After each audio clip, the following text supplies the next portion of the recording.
Not what fans wanted as they left Ball Arena tonight, of course, but here's one little tiny bit of good news. The weather's cooperating, okay? Temperature still sitting in the 60s right now. We'll bring in Chris Brianchi for a little look at your forecast tonight and into this work week. Chris?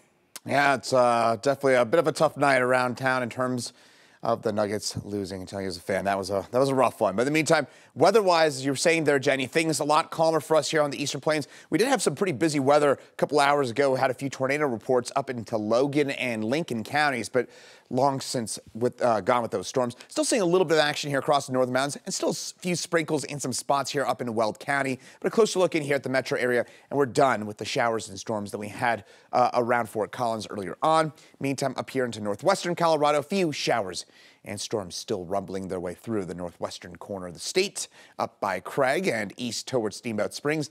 Those will kind of clear up as we head through tonight, and then tomorrow morning should start things off on a sunny note, but more storms tomorrow, especially in the northeastern quadrant of the state. And that's where we could be talking about some pretty active weather and the potential for some very strong storms if things kind of pan out a little bit in terms of the amount of moisture we could have and the amount of wind shear we could be talking about out there. I'm going to kind of explain why tomorrow afternoon, tomorrow night could be especially busy, and same with Tuesday. That's coming up in my full forecast. Chris, thank you. Independent presidential candidate Robert F. Kennedy Jr. came to Colorado today saying President Joe Biden can't win with or without him in the race.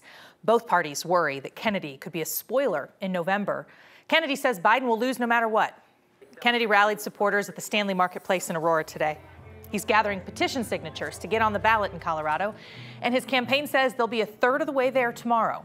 Kennedy's rally was full of his trademark opposition to vaccines. He's built political power, peddling false claims about vaccines and medicine.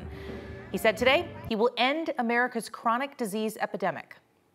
The CDC said the average American who died from COVID had 3.8 chronic diseases.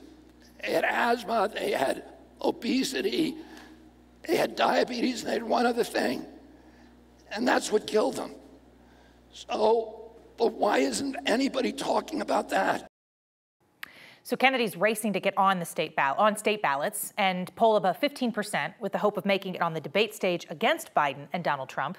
9 News requested the opportunity to ask Kennedy questions about his record and his proposals. While he was in town, his campaign did not respond. It was a busy morning in downtown Denver today with thousands of people at the Colfax Marathon, Denver's biggest race weekend. Between today and yesterday, almost 25,000 runners signed up for the biggest race in the city's history.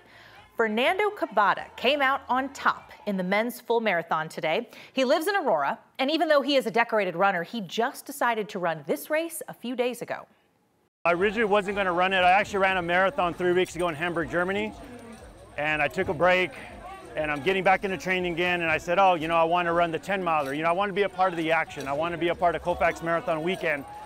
They were sold out, and the only thing that wasn't sold out was the marathon. So I said, well, it's a little long, but I think I could do it.